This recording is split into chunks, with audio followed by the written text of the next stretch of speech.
ስሜ አለቃ ጥላያየ ነው ይባላል። የስራ ኃላፊነቴ ያገው የፈረስ ባህል የአለቆች አለቃ ነኝ።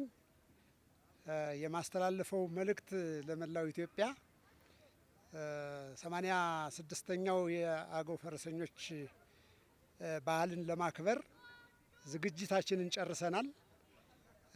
ዝግጅታችንም ጥር 23 ለምናሳየው የፈረስ ባህል የፈረስ ትርኢት ማለት ነው። ድንግላሳ፣ ከዛ ቀጥሎ ጭፈራ፣ ከዛ ቀጥሎ ደግሞ ሰግሪያ፣ ከዛ ቀጥሎ ጉግስ አለ፣ ከዛ ቀጥሎ ሸርጥ አለ። ከዚህ ላይ እንግዲህ እንደ ሁኔታው ደግሞ የሰላምታ አሰጣጥ ለእንግዶች የክብር እንግዶች የሰላምታ አሰጣጥ ትርኢት አለ። ከዛ በማስቀጠል የህፃናት ተተኪ ህፃናትን ለትውልድ ለማስተላለፍ ሲባል እስካሁንም ሲሰሩ ነው የቆዩ። ታቦት በሚነግስበት ጊዜ በተለያየ ተተኪ ህፃናት እስካሁን ድረስ እየተከታተሉ የአባቶቻቸውን ቅርስ እየተረከቡ ነው ያሉ። አሁን ደግሞ ባህላችንን ለየት ለማድረግ ዘንድሮ 86ኛውን ስናከብር ተተኪ ህፃናትን ጭምር ነው።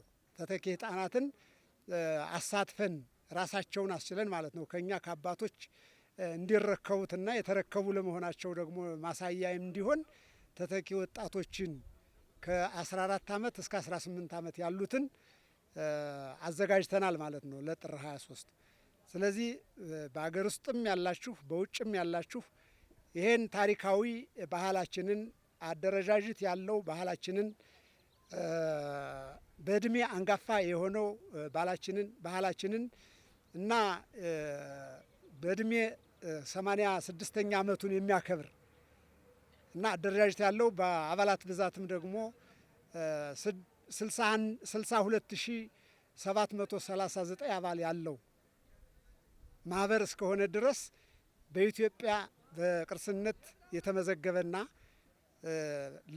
ለዓለም ደግሞ በቅርስነት ለመመዝገብ የኢትዮጵያ ቅርስ ጥበቃ ባለስልጣን አጠቃላይ ዶክሜንቶችን ተረክቦ ለቅርስ ጥበቃ ባለስልጣን ያስረከበ መሆኑን በትልቅ ደስታ እያበሰርነ ለጥር 23 በሀገር ውስጥም ያላችሁ በውጭም ያላችሁ ከቻላችሁ ቦታችን ዞናችን ሰላም እስከሆነ ድረስ መጣችሁ እንድትታደሙ እና በውጭም ያላችሁ ደግሞ መምጣት ያልቻላችሁ በቀጥታ ስርጭት እንድትከታተሉ ጥሪያችንን እናስተላልፋለን።